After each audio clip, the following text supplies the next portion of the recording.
60 Minutes Rewind. Whether we like it or not, Osama bin Laden changed America.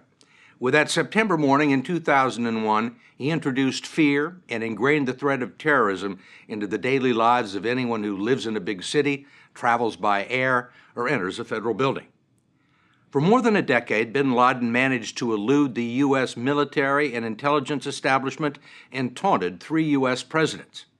That finally ended last Sunday, and the last thing bin Laden saw was a Navy SEAL in the third-floor bedroom of his compound in Pakistan. Tonight, for the first time, we hear the story from President Obama, who spoke with us on Wednesday at the White House. He explains how the plan was prepared and carried out, what was going through his mind as he watched it unfold, and the secrecy leading up to his historic announcement last Sunday night. Tonight, I can report to the American people and to the world that the United States has conducted an operation that killed Osama bin Laden, the leader of al-Qaeda. Mr. President, was this the most satisfying week of your presidency?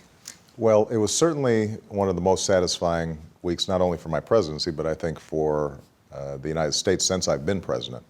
Obviously, bin Laden had been not only a symbol of terrorism, but a mass murderer who's had eluded justice for so long, and so many families who had been affected, I think, had given up hope. And for us to be able to definitively say, we got the man who caused thousands of deaths here in the United States was something that I think all of us were profoundly grateful to be a part of. Was the decision to launch this attack the most difficult decision that you've made as Commander-in-Chief?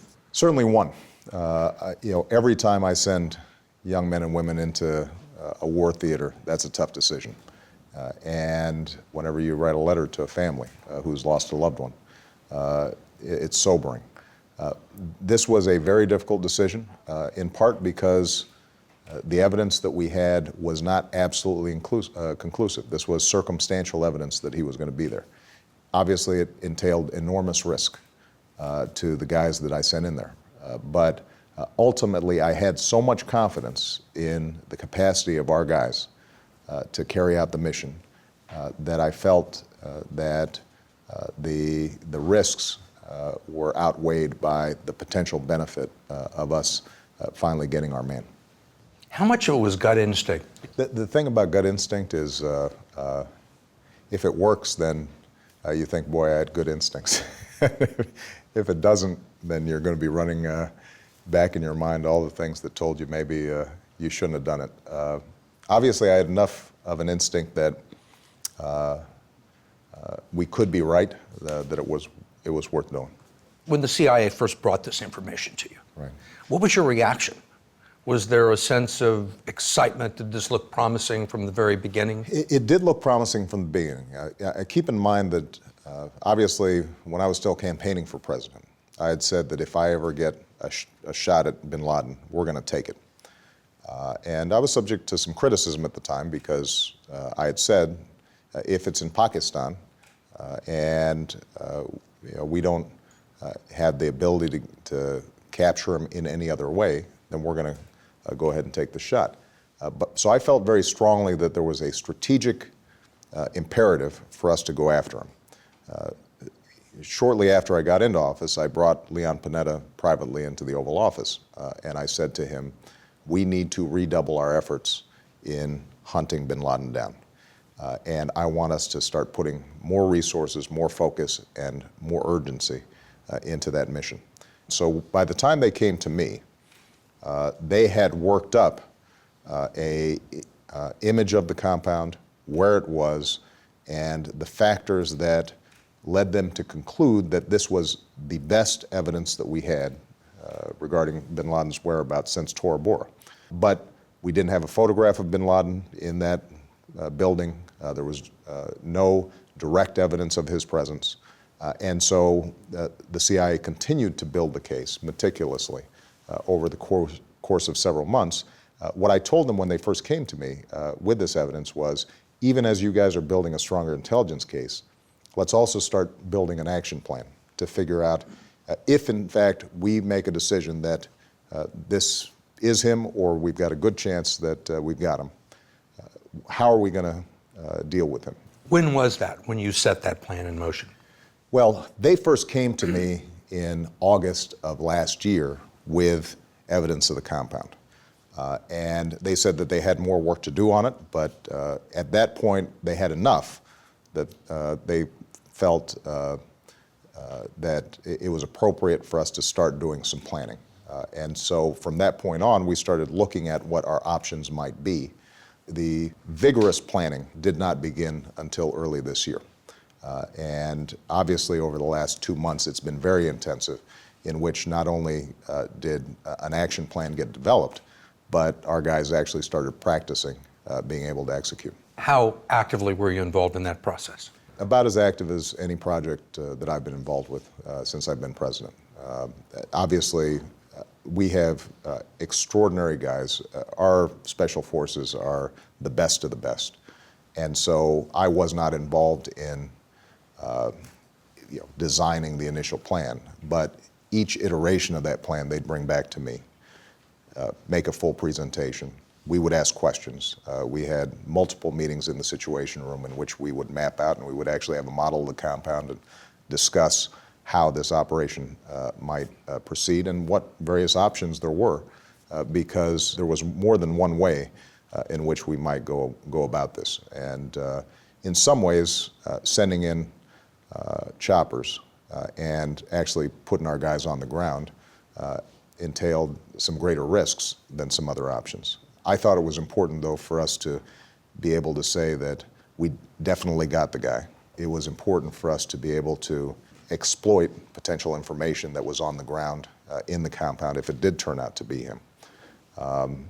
We thought that it was important for us not only to protect the lives of our guys, but also to try to minimize collateral damage in the region, because this was in a residential neighborhood. I mean, one of the ironies of this is, I think the image that bin Laden had tried to promote was that he was an ascetic living in a cave. This guy was living in $1 million compound in a residential neighborhood. Were you surprised when they came to you with this compound right in the middle of sort of the military center of Pakistan? There had been discussions that this guy might be hiding in plain sight, and we knew that some al-Qaeda operatives, high-level targets, basically just blended into the crowd like this. I think we were surprised when we learned that this compound had been there for 5 or 6 years, and that it was in an area in which you would think that potentially he would attract some attention. So yes, the answer is that we were surprised that he could maintain a compound like that for that long without there being a tip-off. Do you believe it was built for him? We are still investigating that, but what is clear is that the elements of the compound were structured so that nobody could see in. There were no sight lines that would enable somebody walking by or somebody in an adjoining building to see him. So it was clearly designed to make sure that bin Laden was protected from public view. Do you have any idea how long he was there? We know he was there at least 5 years. 5 years? Yeah. Did he move out of that compound? That we don't know yet. But we know that for 5 to 6 years, this compound was there, and our belief is that he was there during that time. This was your decision, Yeah. whether to proceed or not and how to proceed. What was the most difficult part of that decision? The most difficult part is always the fact that you're sending guys into harm's way, and there are a lot of things that could go wrong. I mean, there are a lot of moving parts here. So my biggest concern was, if I'm sending those guys in and Murphy's Law applies and something happens, can we still get our guys out? So that's point number one. These guys are going in the darkest of night, and they don't know what they're going to find there. They don't know if the building is rigged. They don't know if there are explosives that are triggered by a particular door opening. So huge risks that these guys are taking. And so my number one concern was, if I send them in, can I get them out? Point number two was, as outstanding a job as our intelligence teams did. And I cannot praise them enough. They did an extraordinary job with just the slenderest of bits of information to piece this all together. At the end of the day, this was still a 55-45 situation. I mean, we could not say definitively that bin Laden was there. Had he not been there, then there would have been some significant consequences. Obviously, we're going into the sovereign territory of another country and landing helicopters and conducting a military operation. And so if it turns out that it's a wealthy prince from Dubai who's in this compound, and we've sent special forces in, we've got problems. So there were risks involved geopolitically in making the decision, but my number one concern was, can our guys get in and get out safely? The fact that our special forces have become so good, these guys perform at levels that 20, 30 years ago would not have happened. I think finally gave me the confidence to say, let's go ahead. I mean, it's been reported that there was some resistance from advisors and planners who disagreed with the commando raid approach. Mm-hmm. Was it difficult for you to overcome that? One of the things that we've done here is to build a team that is collegial and where everybody speaks their mind. And there's not a lot of sniping or backbiting after the fact. And what I've tried to do is make sure that every time I sit down in the Situation Room, every one of my advisors around there knows I expect them to give me their best assessments. And so the fact that there were some who voiced doubts about this approach was invaluable, because it meant the plan was sharper. It meant that we had thought through all of our options. It meant that when I finally did make the decision, I was making it based on the very best information. It wasn't as if any of the folks who were voicing doubts were voicing something that I wasn't already running through in my own head. How much did some of the past failures, like the Iran hostage rescue attempt, how did that weigh in you? I mean, was that a factor? Absolutely, absolutely. No, I mean, you think about Black Hawk Down. You think about what happened with the Iranian rescue. And I am very sympathetic to the situation for other presidents where you make a decision, you're making your best call, your best shot, and something goes wrong because these are tough, complicated operations. Yeah, absolutely. The day before, I was thinking about this quite a bit. I mean, it would seem to me that it sounds like you made a decision that you could accept failure. You didn't want failure, but after looking at all the 55-45 thing that you mentioned, you must have at some point concluded that that the advantages outweighed the risks. I concluded that it was worth it. And the reason I concluded it was worth it was that we have devoted enormous blood and treasure in fighting back against Al-Qaeda ever since 2001. And I said to myself that if we have a good chance of not completely defeating, but badly disabling Al-Qaeda, then it was worth both the political risks as well as the risks to our men. After you made the decision to go ahead, you had like this incredible weekend. You surveyed the tornado damage in Alabama, you took your family to the shuttle launch, and this was all going on, but you knew what was going to happen.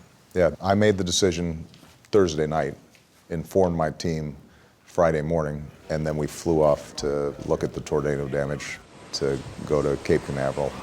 Congratulations. To make a speech, a commencement speech, and then we had the White House Correspondents' Dinner on Saturday night. The presidency requires you to do more than one thing at a time. This was in the back of my mind all weekend. Just the back? Middle, front. Was it hard keeping your focus? Yes. Yeah. Did you have to suppress the urge to tell someone? Did you want to tell somebody? Did you want to tell Michelle? Did you tell Michelle? You know, one of the great successes of this operation was that we were able to keep this thing secret. And it's a testimony to how seriously everybody took this operation and the understanding that any leak could end up not only compromising the mission, but killing some of the guys that we were sending in there. And so very few people in the White House knew. The vast majority of my most senior aides did not know that we were doing this. You know, there were times where you wanted to go around and talk this through with some more folks, and that just wasn't an option. And during the course of the weekend, you know, there was no doubt that this was weighing on me. When we come back, President Obama relives the tension-filled moments as he and his closest advisors monitored the assault on the bin Laden compound. The story will continue after this. Last Sunday, as the final preparations for the raid were underway, President Obama continued with his charade of business as usual. Most people in the White House, including some of his closest aides, had no idea what was about to happen. To break the tension and to clear his head, he played some golf in the morning, waiting for the sun to go down in Pakistan. Then he returned to the White House for the most critical 40 minutes of his presidency. In mid-afternoon, he gathered the architects of the mission in a windowless room in the White House basement to watch it all unfold. I want to go to the Situation Room. Yeah. What was the mood? Tense. People talking? Yeah, but doing a lot of listening as well, because we were able to monitor the situation in real time, getting reports back from Bill McCraven, the head of our Special Forces operations, as well as Leon Panetta. There were big chunks of time in which all we were doing was just waiting. And it was the longest 40 minutes of my life, with the possible exception of when Sasha got meningitis when she was 3 months old, and I was waiting for the doctor to tell me that she was all right. It was a very tense situation. Were you nervous? Yes. What could you see? We were monitoring the situation, and we knew as the events unfolded what was happening in and around the compound, but we could not get information clearly about what was happening inside the compound. Right. And that went on for a long time. Could you hear gunfire? We had a sense of when gunfire and explosions took place. Flashes. Yeah. And we also knew when one of the helicopters went down in a way that wasn't according to plan. And as you might imagine, that made us more tense. So it got off to a bad start. Well, it did not go exactly according to plan, but this is exactly where all the work that had been done anticipating what might go wrong made a huge difference. There was a backup plan. There was a backup plan. You had to blow up some walls. We had to blow up some walls. When was the first indication that you had found the right place, that bin Laden was in there? There was a point before folks had left, before we had gotten everybody back on the helicopter and were flying back to base, where they said Geronimo has been killed. And Geronimo was the code name for bin Laden. And now, obviously, at that point, these guys are operating in the dark with all kinds of stuff going on. So everybody was cautious, but at that point, cautiously optimistic. What was your reaction when you heard those words? I was relieved, and I wanted to make sure those guys got over the Pakistan border and landed safely. And I think deeply proud and deeply satisfied of my team. When did you start to feel comfortable that bin Laden had been killed? When they landed, we had very strong confirmation at that point that it was him. Photographs had been taken. Facial analysis indicated that, in fact, it was him. We hadn't yet done DNA testing, but at that point we were 95% sure. Did you see the pictures? Yes, What was your reaction when you saw them? it was him. Why haven't you released them? You know, we discussed this internally. Keep in mind that we are absolutely certain this was him. We've done DNA sampling and testing, and so there is no doubt that we killed Osama bin Laden. It is important for us to make sure that very graphic photos of somebody who was shot in the head are not floating around as an incitement to additional violence, as a propaganda tool. You know, that's not who we are. You know, we don't trot out this stuff as trophies. You know, the fact of the matter is this was somebody who was deserving of the justice that he received. And I think Americans and people around the world are glad that he's gone. But we don't need to spike the football. And I think that given the graphic nature of these photos, it would create some national security risk. And I've discussed this with Bob Gates and Hillary Clinton and my intelligence teams, and they all agree. There are people in Pakistan, for example, who say, look, this is all a lie. This is another American trick. Osama's not dead. There's no doubt that bin Laden is dead. Certainly there's no doubt among al-Qaeda members that he's dead. And so we don't think that a photograph in and of itself is going to make any difference. There are going to be some folks who deny it. The fact of the matter is you will not see bin Laden walking on this earth again. Was it your decision to bury him at sea? It was a joint decision. We thought it was important to think through ahead of time how we would dispose of the body if he were killed in the compound.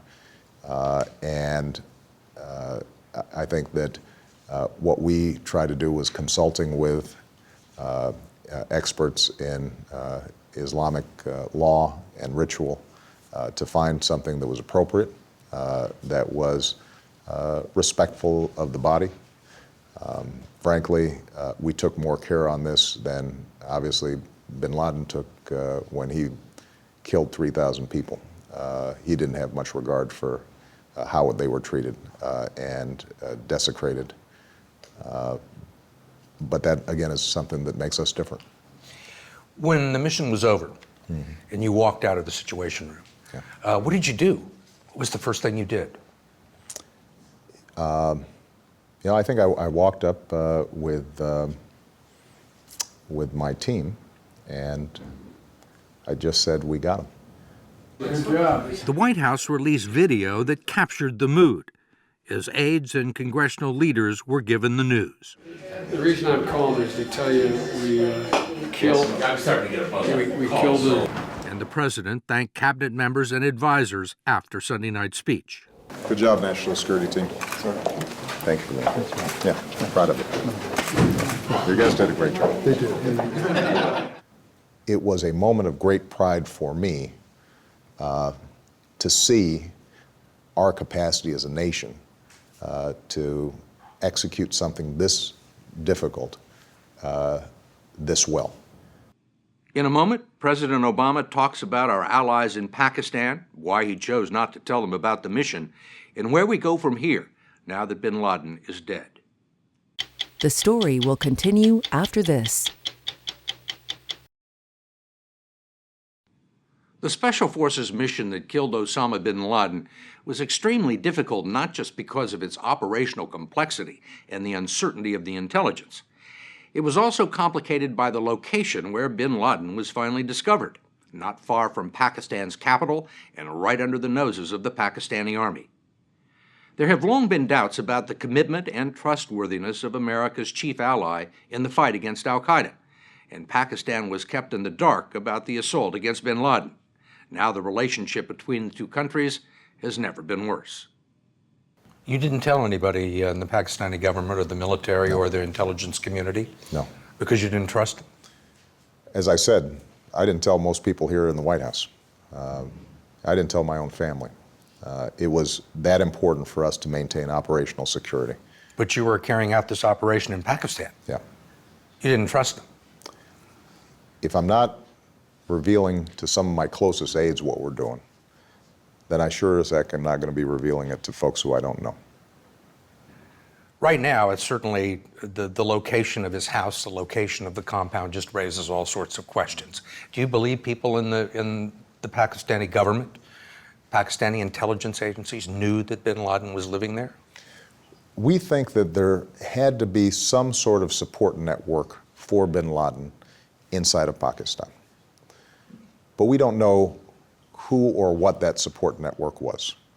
We don't know whether there might have been some people inside of government, people outside of government, and that's something that we have to investigate, and more importantly, the Pakistani government has to investigate. And we've already communicated to them, and they have indicated they have a profound interest in finding out what kinds of support networks bin Laden might have had. But these are questions that we're not going to be able to answer 3 or 4 days after the event. Pakistan's incompetence or duplicity in failing to locate bin Laden has already sparked a debate over whether the U.S. should continue to supply the country with billions of dollars in military aid. But good relations with Pakistan are still vital to U.S. interests. Most of the supplies for U.S. troops fighting in Afghanistan must move through Pakistan, and President Obama says it remains a valuable source of information. When you announced that bin Laden had been killed last Sunday, you said our counterterrorism cooperation with Pakistan helped lead us to bin Laden in the compound where he was hiding. Can you be more specific on that, and how much help did Pakistan actually provide in getting rid of bin Laden? What I can say is that Pakistan, since 9/11, has been a strong counterterrorism partner with us. There have been times where we've had disagreements. There have been times where we wanted to push harder, and for various concerns, they might have hesitated. And those differences are real, and they'll continue. But the fact of the matter is that we've been able to kill more terrorists on Pakistani soil than just about any place else. We could not have done that without Pakistani cooperation. And I think that this will be an important moment in which Pakistan and the United States gets together and says, all right, we've gotten bin Laden, but we've got more work to do. And are there ways for us to work more effectively together than we have in the past? And that's going to be important for our national security. But the U.S. won't have to rely exclusively on Pakistan to investigate bin Laden's support network inside that country. The U.S. has had bin Laden's compound under surveillance for months, checking the comings and goings. And there is all that material that was confiscated from his lair during the raid. This video, released over the weekend, shows bin Laden watching himself on Al Jazeera, a novelty item compared to the documents, files, and computer drives that are expected to yield valuable information about his contacts in Pakistan and around the world. It's going to take some time for us to be able to exploit the intelligence that we were able to gather on site.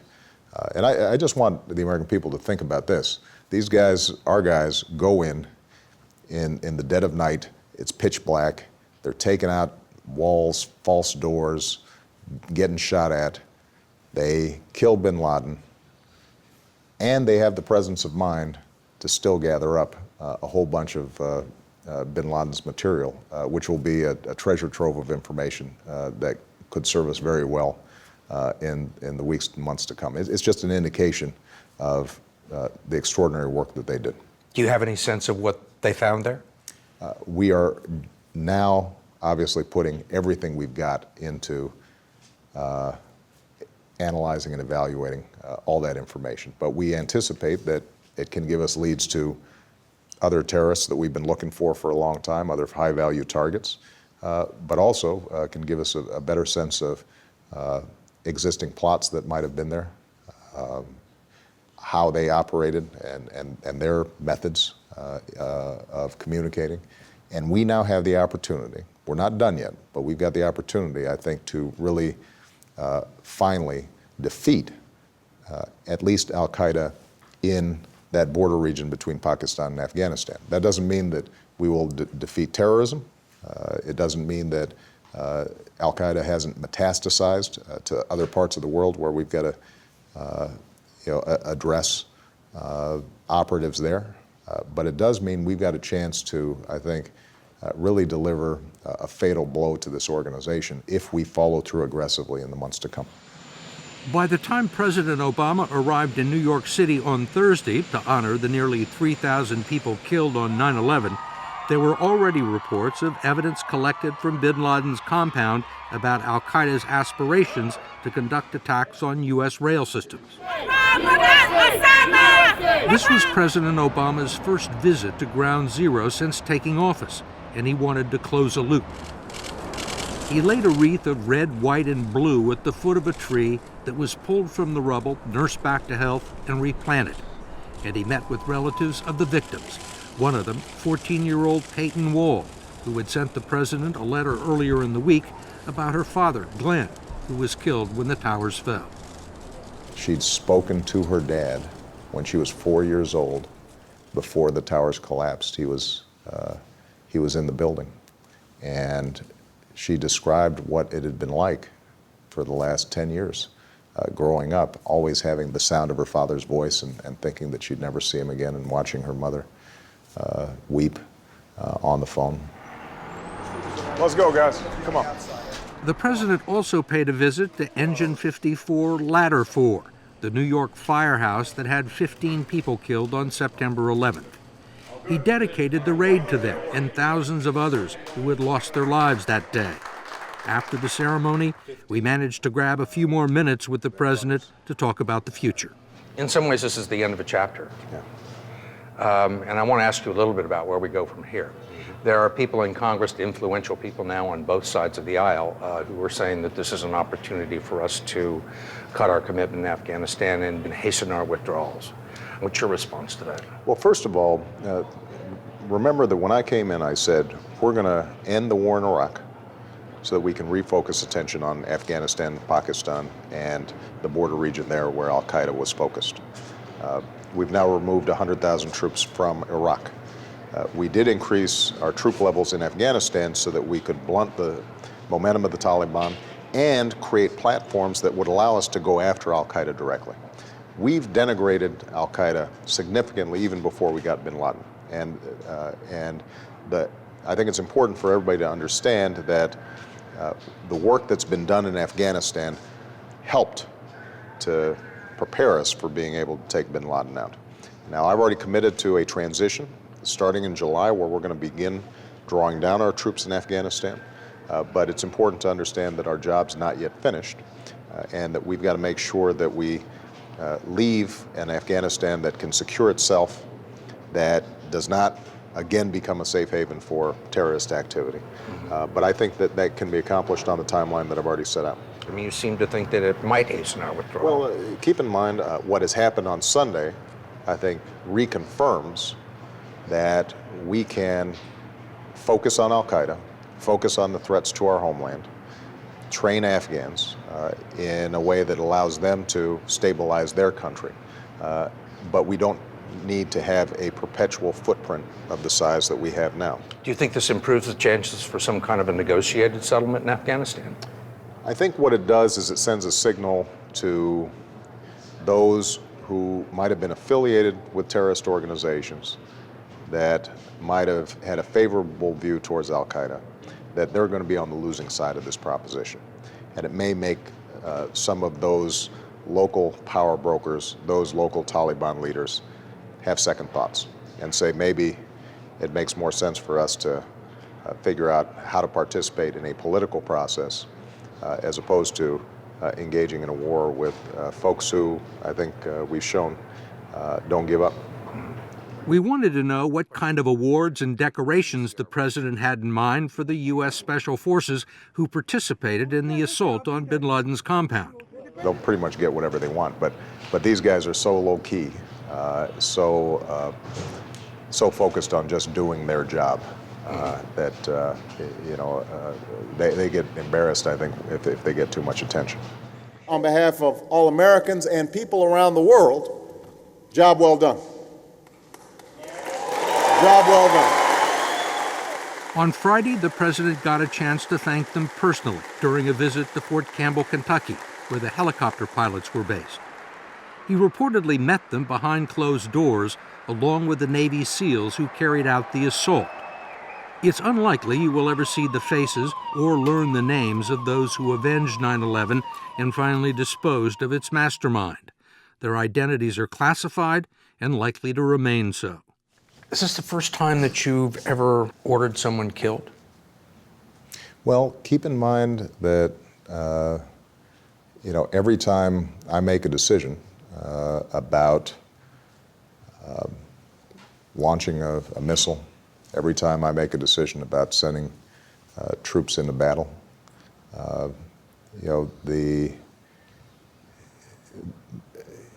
I understand that this will result in people being killed, and that is a